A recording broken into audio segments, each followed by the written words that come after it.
Hyderabad Panaji green corridor ರಾಷ್ಟ್ರೀಯ ಹೆದ್ದಾರಿ 748 ಕಾಮಗಾರಿಯಿಂದ ರೈತರಿಗೆ ಉಂಟಾಗಬಹುದಾದ ಸಮಸ್ಯೆಗಳ ಹಿನ್ನೆಲೆಯಲ್ಲಿ ಅಗತ್ಯ ಅಂಡರ್ಪಾಸ್ ಹಾಗೂ ಸರ್ವಿಸ್ ರಸ್ತೆಗಳನ್ನು ನಿರ್ಮಿಸಬೇಕು ಎಂದು ಆಗ್ರಹಿಸಿ ಮರಕೊಂಬಿ ಗ್ರಾಮದ ಹಾರುಗೊಪ್ಪ ಕ್ರಾಸ್ ಬಳಿ ಶುಕ್ರವಾರ ನೂರಾರು ರೈತರು ಬೃಹತ್ ಪ್ರತಿಭಟನೆ ನಡೆಸಿದರು. ಜಿಲ್ಲಾ ಯುವ ಕಾಂಗ್ರೆಸ್ ಅಧ್ಯಕ್ಷ ಕಾರ್ತಿಕ್ ಪಾಟೀಲ್ ನೇತೃತ್ವದಲ್ಲಿ ಪ್ರತಿಭಟನೆ ನಡೆಯಿತು.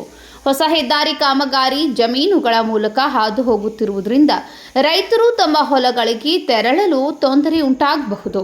ಅಂಡರ್ಪಾಸ್ ಹಾಗೂ ಸರ್ವಿಸ್ ರಸ್ತೆಗಳನ್ನು ನಿರ್ಮಿಸದಿದ್ದರೆ ಕೃಷಿ ಚಟುವಟಿಕೆ, ವಾಹನ ಸಂಚಾರ ಮತ್ತು ದಿನನಿತ್ಯದ ಕಾರ್ಯಗಳಿಗೆ ಸಮಸ್ಯೆಯಾಗುವ ಆತಂಕವನ್ನು ರೈತರು ವ್ಯಕ್ತಪಡಿಸಿದರು. ಸರ್ಕಾರದ ಗಮನ ಸೆಳೆಯಲು ರೈತರು ಟ್ರ್ಯಾಕ್ಟರ್, ಚಕ್ಕಡಿ ಹಾಗೂ ಎತ್ತುಗಳೊಂದಿಗೆ ರಾಸ್ತಾ ರೋಕೋ ನಡೆಸಿದರು.